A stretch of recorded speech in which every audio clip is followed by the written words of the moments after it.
Welcome back to the Shankly Sessions, the Liverpool podcast we bring you each and every week on the Dynamo Podcast Network. Head over to YouTube, smash that subscribe and bell notification button.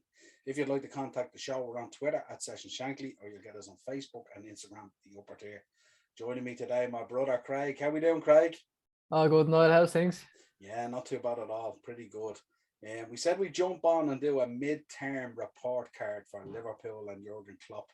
We dropped Yeah. one there today. One went out on the network today that I did with Mark on Manchester United. So we're going to try and at least get the top four, if not more, done during this international break because we really don't like international football.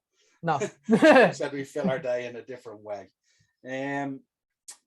Thoughts overall so far before we get into detail? Before the last couple of weeks, I was extremely happy.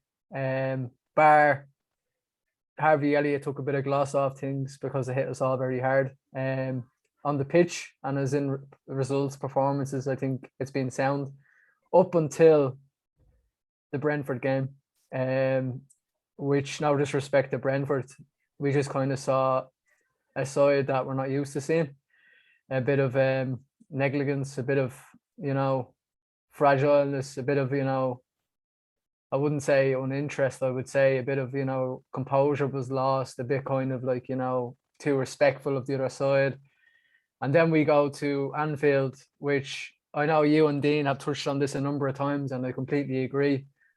The atmosphere can decide a game, and it was like an absolute morgue. I don't understand. You welcome the bus in, the usual ritual. We welcome the Man City bus in, extra welcome.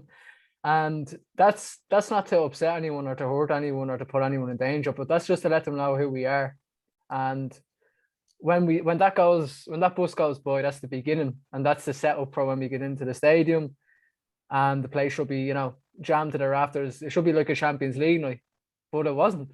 And Saturday gone, we were blessed not to go in half time 2 or 3 down. Second half, we got an absolute rocket, I'm sure, by Jurgen at half time. We got back into it a little bit, but I don't know. I don't want this to be a trend. If it, I don't want this to kind of like carry on where we come back, we play Atletico, or buzzing the Champions League. Now, you were there recently yourself. You're obviously seeing the atmosphere firsthand, and we go back to a league game, and then it's back down to square one again. We don't need that. We don't want that. How do you feel so far yourself about overall? Yeah, I think in summary, I suppose, before we get into the detail, I think at the start of the season, there was a lot of division in the fan base in terms of FSG, in terms of Jurgen Klopp, in terms of did he want signings, did FSG not back him, blah, blah, blah, blah, blah, blah, blah, blah, blah. And it created this kind of division in the fan base. And then a lot of the talk was when you look at the top four rivals, they had all purchased, they'd all bought in and strengthened. Albeit with City, it was only Grealish, but they have a magnificent squad anyway. But I think with us, I think the thoughts and the way the press escalated it and the media, we were linked with everyone from Mbappe to Basuma. Anyone who became available, we were all automatically linked with. And I think that whole media wave caused this division in the fan base in terms of we were so upbeat about new signings coming in, and I think the bit of naivety that we had was that a lot of contracts had to be renewed at a cost of a huge amount of money. That we had bought Konate in, but it was early in the window and it was kind of nearly forgotten because it was so quick. Because the deal was done even before the window opened, and he just, he just strolled in 2 days after the window opened or whatever, So we had forgotten that we had signed him as well. And then I think we had also forgotten as well that a number of players that were missing last season, either long-term or medium-term, were back. And the problem was, were we going to be able to move players out? I know we moved Shaqiri out. And if we couldn't move players out, what were we going to do? How would new signings come in and sit on the bench? Where would they go? What would happen? Was it a case where Thiago was going to come in and set it alight because we hadn't really seen him until the latter ends of last season, what he could really do? Harvey Elliott took us by storm. Could we keep Keita fit? You know what I mean? These were the questions. Could we keep Ox fit? would these be real squad players this year? What And that, Virgil were we going to get as yeah, well? and Joe Yeah. and how would Canada settle in and all that kind of stuff. And this all got thrown into a washing machine and tumble dried around, and everyone was all over the place. And I know Dean was very vocal about it to the point where me and him had a blazer about it. But I think overall, I mean, considering people were talking us down that we were going to be the fourth in this 4-horse race for the league, but it hasn't turned out that way. We hit the ground running, and like we'll go through the results, I suppose, now and pull it apart. We started off with a good win against Norwich 3-0, and laid down a marker 2-0 against Burnley, and we owed them one, so obviously that was going to happen. Yes. But then we get to the Chelsea game, and the Chelsea game was a real weird kind of game. It was not dissimilar to City. It was nearly a carbon copy of that City game when you look, wasn't it? It was like, definitely a game of two halves. The first half they were getting in, and we were like, we rode our luck a little bit, to be fair. Came out the second half, we got going a bit again. Atmosphere was similar for some reason. And then the penalty incident and so on and so forth. But we, unfortunately, I don't think we didn't really push Chelsea to the brink of, going out for the kill. They got back into shape and sat in front. We got really frustrated, Yeah, I think in terms of tactics and in terms of players and stuff like that, I think we could have went out in that second half. We could have changed it up slightly. I agree that you need that 12th man there. There's no doubt about it to push you on. But I mean, the team has a responsibility to give the 12th man something to cheer about as well, So it's a two-way street, that relationship. But I think this is where I've seen a little bit of in-game naivety coming in, just a small bit where, we could have changed it up. We could have maybe brought on Origi. We could have went something different. We were very predictable in that second half. And really, we didn't really threaten Chelsea at all, who were down to 10 men. And at times in that second half, we could argue they had the better chances on the breakaway, But we don't seem to learn, we're texting back and forth. Like, you look at the clock, you have a quick look up at the clock, you're saying 60 minutes, right? I'll get Divock on, I'll get, And for some reason, what you just touched on there, I completely agree with. Where is this monitoring of the in-game, as in, right, this isn't working, so let's do something about it. Yeah. That kind of way. And it was just kind of, I think that was a game that was kind of disappointing. But the flip side of that is we were playing a title contender, there's no doubt about it, and we were playing the European champions. Yeah. So you have to accept that as well, So then we move on into September. A good 3-0 win against Leeds at Ellen Road. This was one that myself and Dean had identified that could be a potential banana skin. Yes, 100%. Down to Ellen Road with the Leeds crowd back in there and all that kind of stuff. But they seem to fall flat on their face in this game. And, 3-0 didn't really tell the scoreline. The scoreline could have been 5-6. It could have been anything. Like, really. to do that to Leeds at Ellen Road with a packed Ellen Road is saying a lot about you, a lot about your credentials as well. You know what I mean? That was the game where I thought we really laid down a marker to say, and I know Leeds were going through a tough spell at that stage as well. They hadn't really done much in the league, and they were getting hit a couple of times. Then we move on to the midweek game. It was AC Milan, and we beat them. You can talk to us about this one. I was in Anfield for this one, and if anyone wants to talk to me about my knowledge of the crowd and whether they're in a game or not, I WhatsApped Dean, I video called Dean and all from the stadium. The stadium was rocking, the stands were rocking, everyone was rocking, the crowd were pumped up for it, the players were pumped up for it. And as you said, how come we can't deliver that in these big, decisive, potential 6-point rival contender title matches, if you like, And it was an unbelievable game. And at 2-1, even at, we created a bundle of chances in that first half. And at 2-1 at half time, I wasn't concerned at all. Yeah. And I think they did a great job. It was one of those games where, again, a little bit of naivety to give the 2 goals away. But I mean, it is AC Milan, and everyone was saying, but it's not the same AC Milan. And they're very, very new Milan. They're very young Milan, and they're finding their feet again. And you're starting to see that coming into Europe now as well. How did it feel in the atmosphere when they were coming back into it, and when they were kind of getting back, pulling goals back? Did the atmosphere change at all, or was it like? Not at all. I think people stayed behind the team. Yeah. This is an AC Milan team as well that was banging form. I think their previous game was against Lazio where they beat them. They smashed them. And so they were in good form coming into this. I think they'd started the season 3 wins on the bounce as well. So they were in form. But the atmosphere didn't change. People were stood behind the team. We knew we had to rally them on, and we knew there was history in this game. And all week the game had been built up about the 2 finals and all this kind of thing. And the previous players and all. I know Crespo came out and he was saying, "Oh, we owe them one," and all that. And I was thinking, well, not really. It's 1-1, you know. So we don't. No one really owes anyone anything, really, you know. But it was an interesting dynamic that got us fired up for it anyway.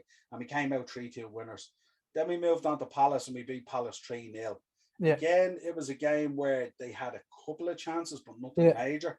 And again, the 3-0 kind of flattered them more than it flattered us. We were still a little bit wasteful with chances. Then we moved on to Norwich in the Carabao Cup, and we threw out the young lads, absolutely brilliant. The boy Gordon and Cody Gordon, yeah, they all played great. They did brilliant for us, and we ran out 3-0 winners, which means we continue in the Carabao Cup, which is so important for our fringe players and also for our youth, and also for the likes of Keevy and Kelleher and players like that. And they came out and they said so, which was good to see.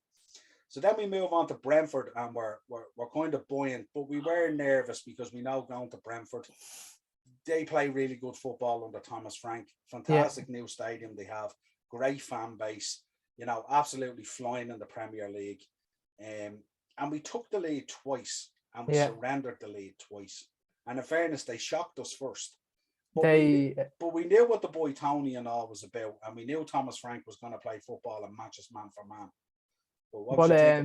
What I failed to see in hindsight, when I look back on it now, is game management and the leader of like a Henderson and a Virgil to calm it down for a minute. You know, don't keep playing the same way when you don't have to play the same way.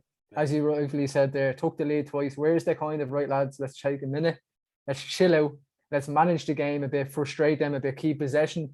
You know, they'll come back out then to try and reclaim possession, and then we can hit them. There's no need to go gung-ho again, as in we're 2-1 down or it's 2-2, because it felt like that, even though the scoreline at the time didn't say it was. It felt we were playing that way. And I just think, you know, we were missing, especially in that game, because Thomas Frank, as you rightfully said, is quality, and they weren't going to give up. They would have happily lost 5-2 to just keep going. You know what I mean? Yeah. But I just think we lacked a bit of, like, you know, in-game management and a bit of, you know, captain kind of leadership to kind of take us down a bit and take us down a bit of a notch and just say, right, we're on a key possession, we have the lead.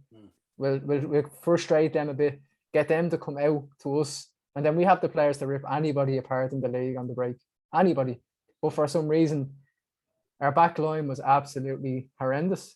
You know, we were walked through, we were strolled through. The ball that came across the box that what's his name scored? Perkins, was it? Is that his name? Brentford. Yeah, something like that. Yeah. Well, like, you're looking at that and you're just like, you know what I mean? That's not us. Like, we only had conceded a goal or two going into them. You know, we were solidly. Yeah. So I think that was the kind of where we had chances. We had a load of chances. You know, Dean and yourself rightfully said a lot of the times we are going to be caught very soon if we don't, you know, put people away. This was the kind of opening of that can. You know, Brentford was going to be a tough game, but we did think we were going to get the job done. If you want to go for the title, no disrespect to Brentford, you have to be winning them games, in my opinion. Yeah, and I think, no disrespect to Brentford as well, but I think other teams will go there and they will drop points with the way that Thomas Frank plays. Yeah, they're very good. They're absolutely knocking it out of the park at the moment in the Premier League, and fair play. I think they're 7th at the moment, or amazing, like that, which is amazing. But they do have a sprinkling of quality there, and they have a real good football ethic there in terms of, you know, his way he wants people to play. Very similar to Graham Potter at Brighton. Yeah. They're two fantastic managers, and two that I hold right up there. Dean Smith as well, you could throw probably in there as well. Yeah, well, Dean Smith still has a little bit of work to do with Aston Villa and figure out what he wants to do. But yeah, absolutely still in the same bracket. But definitely Brentford and Brighton you know, the brand of football as well. Yeah, absolutely.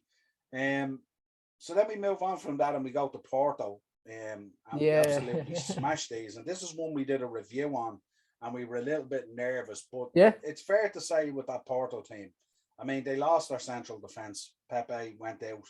last minute from a fitness test or something like that, or in a Yeah, warm up, and they yeah, had lost their other central defender as well. So that's, that has to be taken into account. And then of course they lost Otavio fairly yeah, early on to very good injury as player. well. He was a very good player and a Hmm. playmaker there for them.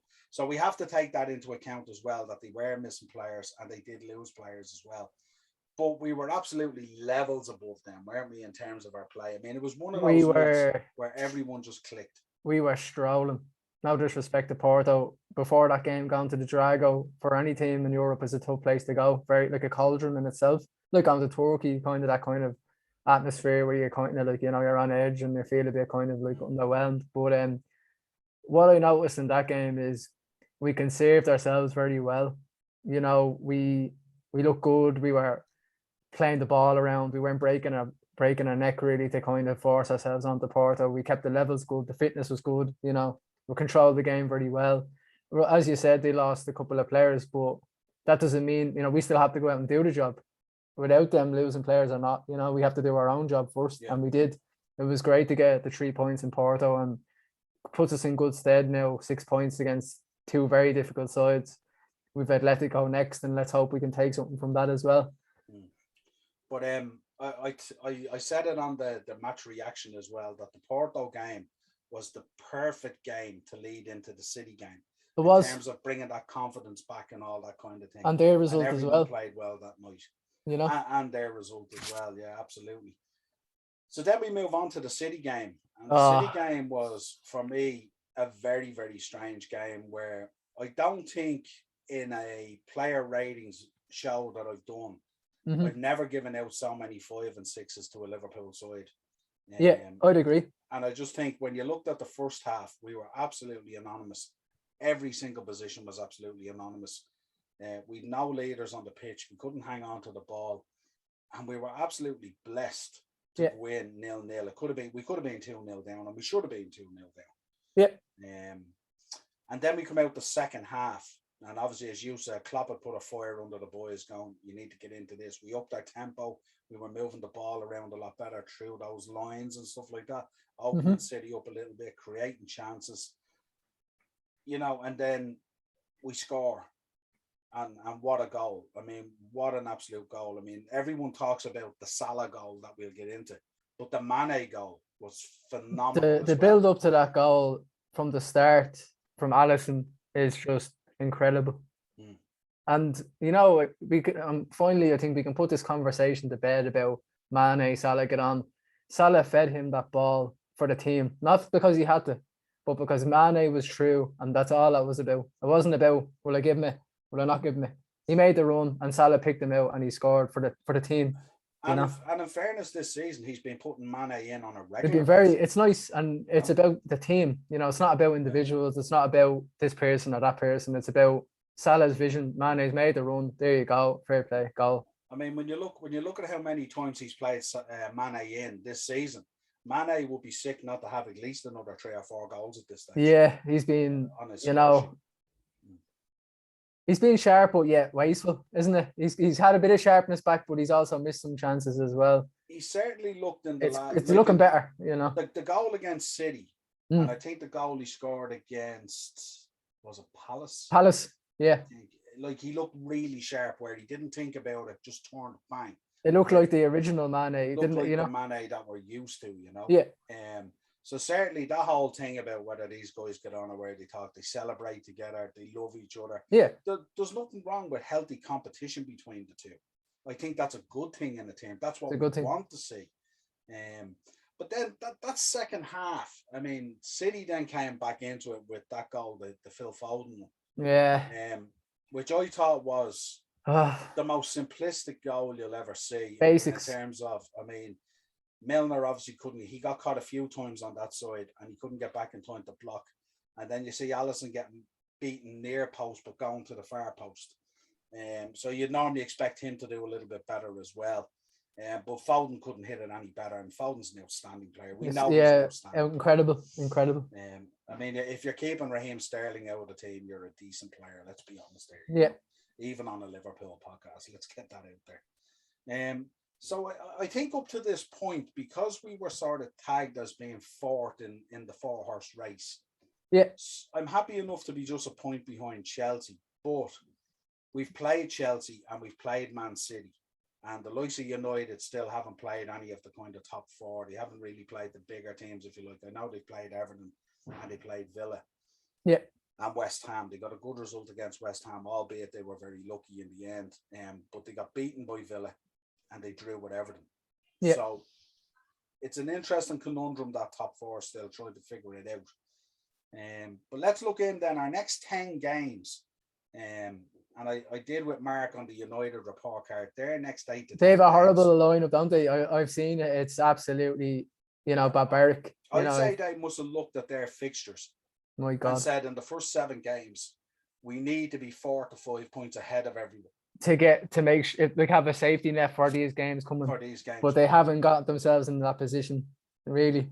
And again, we know when Solskjaer's in trouble and he's at the edge. He'll find a way out. He'll find a way. He'll figure out a way of beating Chelsea and beating City like he normally does. He'll just figure it out. But that may or may not happen again, because that can't happen every single time. Yeah. But if you look, getting back to our next 10 games, so we've got Watford away. Ranieri coming in. Yeah. Ranieri coming in, so you'd expect to get a bit of a bump there. Sarr is banging form. I know Very they had good. a bad result before the break. They were disappointing. I think it was against Leeds, wasn't it? Yeah, Leeds beat them. Leeds beat them 1-0. But they had, up till that point, they were showing a little bit of form. Sarr was playing really well and scoring goals. So they'll be dangerous opposition, especially with the bump of Ranieri and him having 2 weeks to work with them before the game to prepare. Will be interesting. Then we have Atletico away, which is very tough game. A tough game. Yeah. And then we have United at Old Trafford. So we're on our travels here. Yeah. All the way till the last day of October, or the last match in October, which is Brighton at home, which is a game I'm heading over to with the lads. So I don't think that is a bad thing, because will this give us time being away from Anfield for everyone to have a look at themselves and dust themselves down and say, right, the lads have been away from Anfield for a few weeks. Let's get the home crowd back for them when they come back after the away games, and let's show them that, we're here and we're there together. Can I just touch on something really quick about the City game before we wrap it up? Yeah, absolutely. Do you think it was a bit strange how we were so conserved in our energy and our levels against Porto, and then we kind of showed up like that against City? As in, we looked a bit kind of mystified, we looked a bit shell-shocked, we looked a bit kind of like, on edge, we looked a bit standoffish. We were going in with an unbelievable 5-1 result, and they had come out of a 2-0. I know Europe doesn't matter going into the Premier League, but I thought we went in the best possible way, and still, we just looked a bit kind of like we had just gotten, like a smack of bam, you're healthy, like. Yeah, I think we started out nervous. Yeah. And that nervous, when Dane talks about the crowd, I think that nervous energy spread to the crowd, and the crowd got nervous and quiet as well. Yeah. And City just took advantage of that in terms of they played around us, they played through us, they made us look ordinary. Yeah. And we just, for some reason or another, we just couldn't get hold of the ball. And when we did, our passing was poor, our link-up play was poor. We couldn't string 3-4 passes together, which is so not us. But that's a game where, again, do we talk about in-game management? Could Naby came on into the midfield and maybe try and get the dribbles going, get the link-up going, the movement and the play? Well, I suppose you'd be hesitant to make a change that early, wouldn't you? Yeah. The second half, we were going to come out. Yeah. But I think in the second half, as you said, he got them in there. It's kind of like, okay, lads, we've gotten away with that first half. It's 0-0. We should be 2-0 down. He would recognise that as well.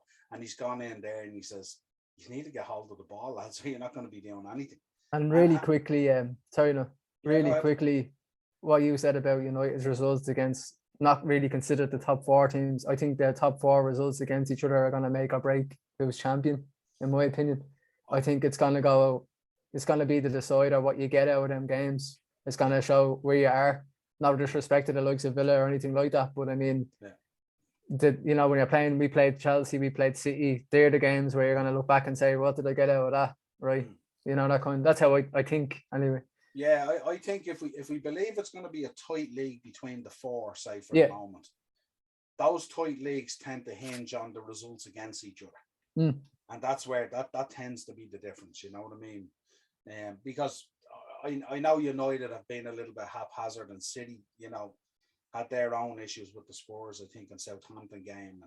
But I think by and large, the four teams that we're talking about in the title race, they're head and shoulders above everyone else in reality. On their day, if those four teams play to their strengths on their day and show up, you know, the other 16 teams, it doesn't matter. They'll just beat them, you know what I mean? So that's why I think with a tight league, it's the results between the four is how it's going to go, you know. And the fact that United haven't played anyone yet puts them at a disadvantage. And the fact that those next 8 games are going to come absolutely thick and fast. So then, I mean, obviously we've the away trip to Preston and the Carabao Cup, but that will be a change side, obviously. I presume he's going to go with the youth again and stuff like that. Then we bounce into November and we're at home to Atletico, again, which will be a decisive game, because that could be the game where if we get 3 points at home at Anfield, that puts us in a driving position in the group where we might be able to rest players or do something. We might be able to rotate, go to the San Siro, take a draw, or, you know, get some other players minutes under the belt, which would be great. It'd be amazing. Maybe not necessarily get a draw, but maybe throw a Origi in, you know what I mean? Minamino, Origi. Throw Minamino in and stuff like that, you know? And then we're away to West Ham, which we know is going to be a tough game. Always tough going to West Ham. Moyes doing an absolute stellar job there at West Ham at the moment. Mikel Antonio so dangerous. There's another game that you're going to have to go and earn the right to play and earn the 3 points from David Moyes' team, like, you know. Yeah. So then we move on from that. Then we've got 3 home games basically. So we're at home to Arsenal, which will be a decent game. They're still struggling, you know. They had a good result in the North London Derby and 2 good 1-0 results. But I still see the struggles there. When you see the game against Brighton, and no disrespect to Brighton, who are a super team, well drilled by Potter and all, but it was a horrible evening as well for football. Torrential rain and stuff like that. The conditions were terrible. But I think we'll do okay. I think we'll have too much for Arsenal at Anfield. Then we have Porto at Anfield. Which I would think would be rounding out the group. At that stage, I think we should be topping the group with that result. Yeah. But safe to say, Porto will have their players back, so they'll have their 2 central defenders will be back, Pepe and the other lads, so they'll be in there again. So they will be still a difficult prospect. They'll definitely want to reply from what happened. And way more difficult than when we were out there, I would imagine. Yeah. Because Porto could still be in the shake-up at that stage as well, remember, you know. Then we're at home to Southampton, again, which will be a tough game. Though Hasselhoodl has them well drilled down there. Ward-Prowse always very dangerous and stuff like that. We've seen them against Chelsea just gone, where it was 1-1 until Prowse got sent off and Southampton were in the game. Yeah, got a draw at the Etihad as well, you know. Yeah, and it was that sending off which was decisive. Then Chelsea took hold of the game and basically did their thing and ran out, I think, 3-1 winners. 3-1, yeah. And then we have the Merseyside derby then away to Everton, and that rounds out November. We owe them one there. There's a few players, I'm sure, who, you know, want that victory more than others. You know, that's a game. You know, that's a game for Virgil van Dijk, isn't it? That's a game for Virgil van Dijk and Thiago. The score and Thiago in that game, and there will be a big build up to that game as well, because we'll hear the whole stuff with Pickford and Virgil, the Richarlison and Thiago. And then you have Benitez versus Klopp. So this will be another massive build-up, not dissimilar to the City game in terms of, and not dissimilar to the AC Milan game in terms of history and all that stuff and all, you know. I know we out Burnley one, but this you could say destroy their season. As in, this is where our season started to really take a kind of hit. Yeah, and we owe these an absolute hiding for many reasons, and I hope they get it.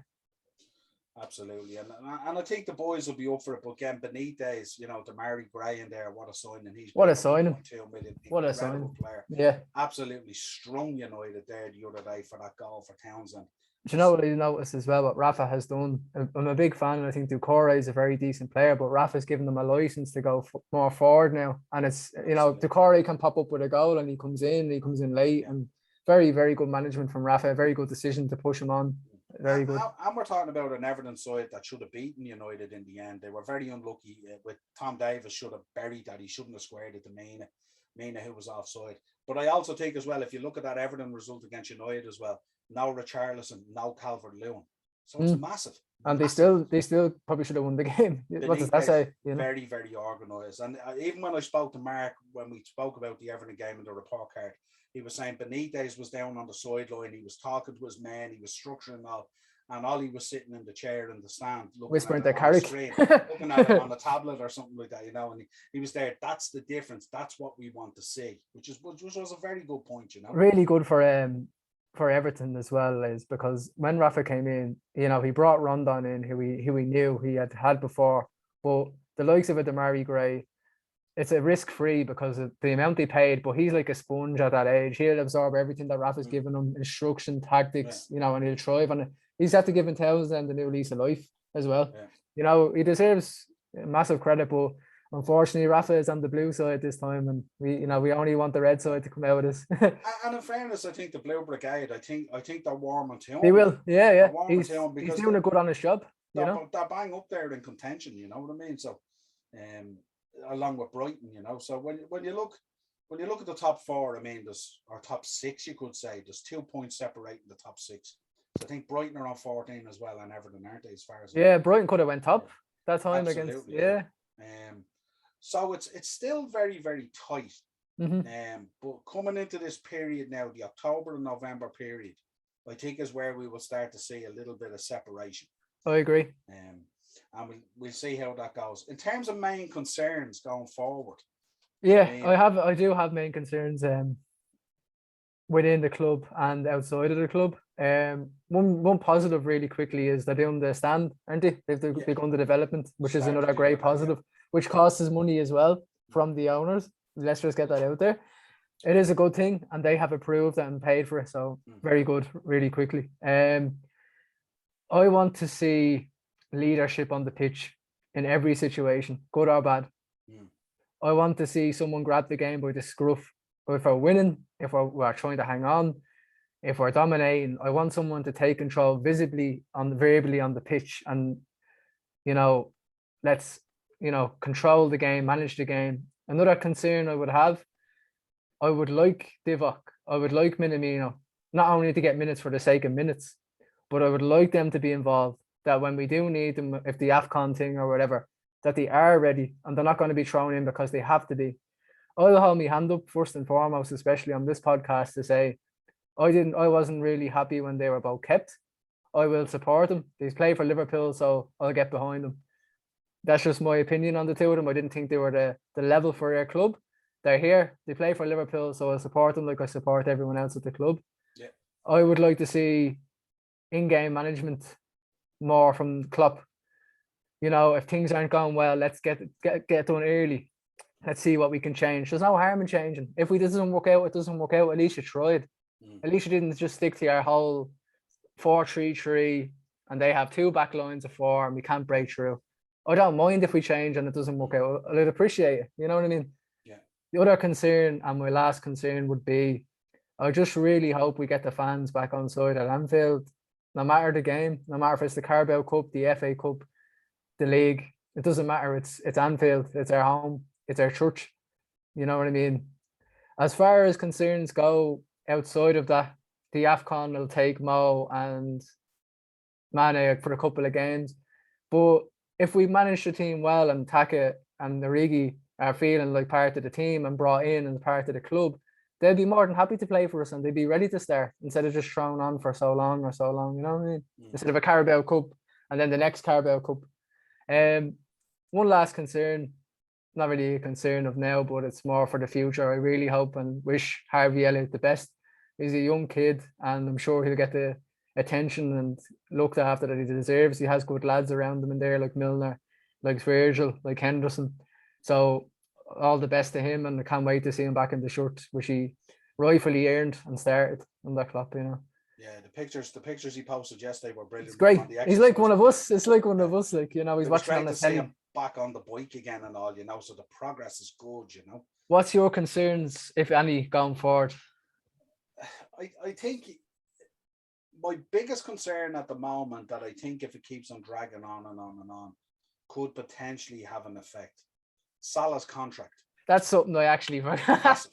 I think that's massive. I think if they could nail that contract down and announce it, would give the club a huge lift. Would bring Salah up. I know he's outstanding at the moment. The goal against City, Best player in the world assist at the Mane, moment, I think. without a doubt, the best player in the world at the moment, and the stats back it up. And people can argue till they're blue in the face, but it doesn't matter. The stats are there. It's there for everyone to see. You know, that was an absolute world-class goal and assist the other day against a fantastic City side. Not against, we weren't going in there against like Bournemouth or something like that. This was Man City. We scored these goals against arguably the best player in world football, not the league. Diaz, Laporte. You're doing something to get by them, but in the manner that he did. Are you worried about our structure? That even though he is the best player and we accept that we should give him whatever it takes, are you concerned that they won't budge on that? That they have put the nail in the coffin and said this is our structure, we're gonna stand by it? Or do you think that this will say, right, for this occasion, it's a different story. Mo is integral to the club, to the culture, to the way we play, and we can't let the best player in the world go, because I think you said to me yesterday, and you're spot on. If it happened, you're looking at another 150 upwards to replace him. Yeah, I mean that's the concern. Is there a naivety there at a board level? The impact that this man is having. I mean, you know, you could talk about it even from the support we get from his religion. He's just an all-round amazing human being. The charity work he does, the money he sends back home, the development in his own country. This guy is a living god at the moment. And Mane's not dissimilar either in terms of he's doing a hospital in Senegal and everything. Like, and I just think it would be a really bad situation for FSG. I think FSG, some of the stuff they did so far, I mean, the ticket stuff, the stuff with the banners on the cop with the spine and the spirit of Shankly and all this kind of stuff, and even the European Super League and stuff like that. That kind of stuff we can move on and we can forgive them, even if we don't believe that they're sincere in their apologies and stuff like that. Yeah. But if they were to let Mo Salah go, I think it'd be very difficult for them to recover from that. Yeah. Now, having said that, if they were to let Mo Salah go and they brought in Kylian Mbappe or Chiesa or something like that, then it's a different situation. Yeah. But I do think he is he's the best player in the world at the moment, without a shadow of doubt. He's playing in the toughest league in the world. Let's not dress that up any other way. His stats this season are absolutely outstanding. And what I said to Dean the other night, we were talking about on the Shankly sessions, he has at least 2 more levels to go up. And I think he will shoot up through those levels if that contract is sorted. And you will see Mo Salah banging in goals and assists week after week after week, assuming he doesn't get injured or something like that. I really like his interview post-match. He says we're there, we're going for the title. And it's so nice and heartwarming to hear that, you know, he says it, no problem, as in that's what he believes in and that's what he wants. Yeah. He wants to be with us and win it, you know.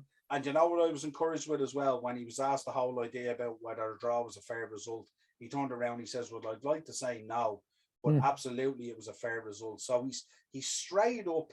There's no messing about with him. He's a brilliant footballer, the best in the world at the moment. He's a terrific human being. He's an amazing ambassador at all levels for the club. And I think the contract will be sorted out. I think it just needs to be sorted out. But when that contract is signed and sorted out, the lift the club will get and the bounce the club will get off that, it's no different than if a new manager came in and the bounce that club's get from that. It will be absolutely massive. And wouldn't it be brilliant? And I'm going to put this out here now. Wouldn't it be brilliant if it was announced during the international break and we got that bounce against Watford, Atletico and Man United? That's where we want that bounce, isn't it? Just kind of like out of the blue kind of thing, you know, wrapped up. And then imagine the lift, as you rightfully said there, coming back, and then all the opposition will be like, you know, oh, holy God, he's, you know what I mean? He's there, like, you know. And you hear about the talk we've had since August and through the transfer window. Oh, we signed now and FSG out and all this kind of thing. We've re-signed Virgil. We've re-signed Fabinho.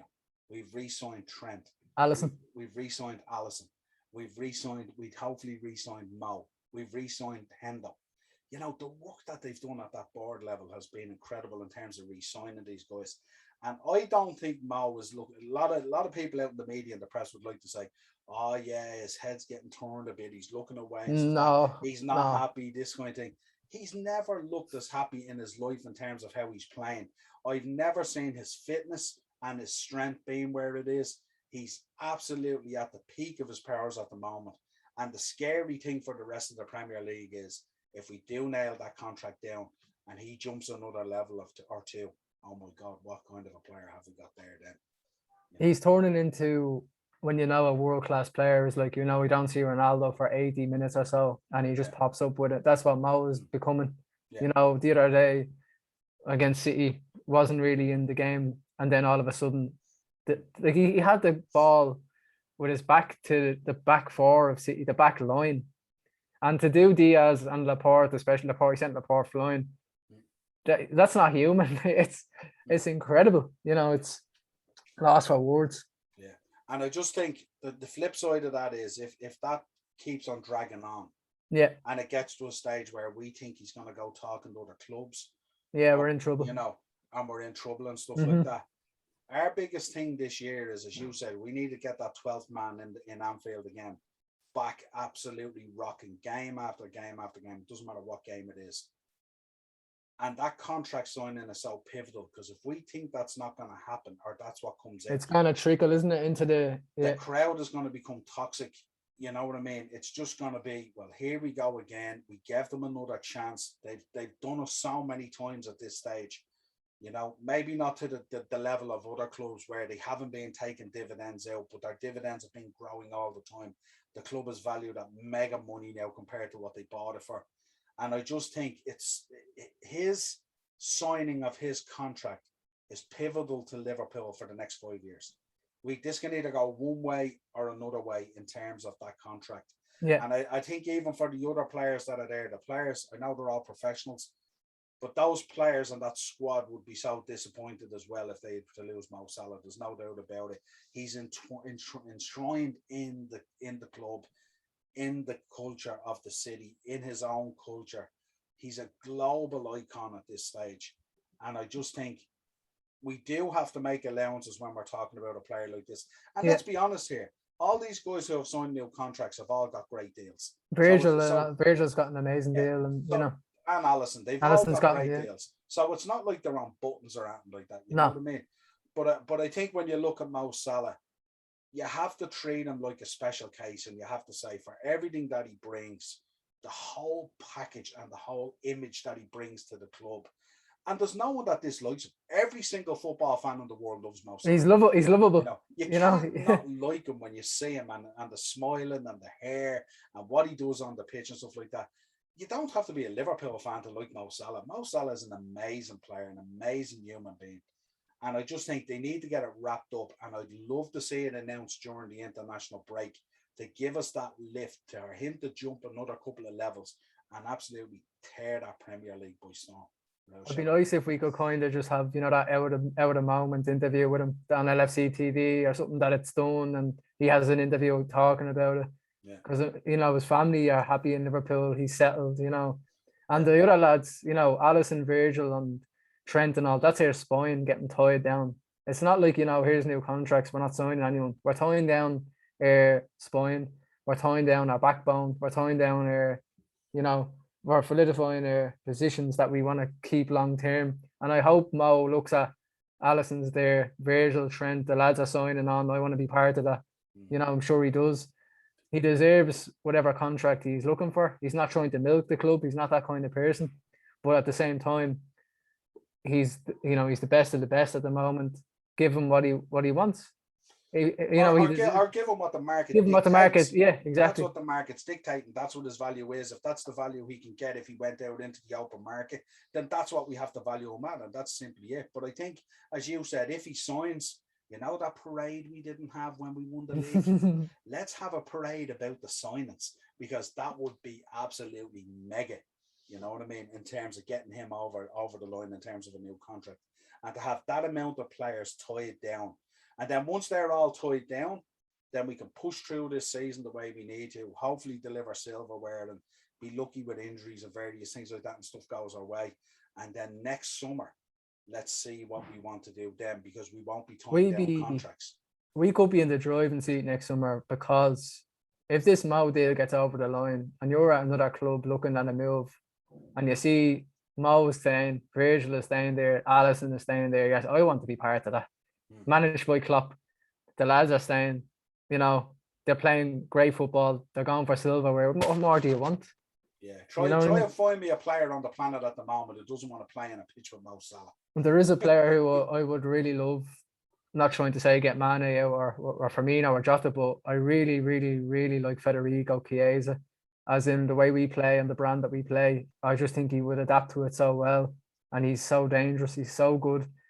But if we get that over the line, people are going to be like, well, these lads are serious here. These lads are, you know.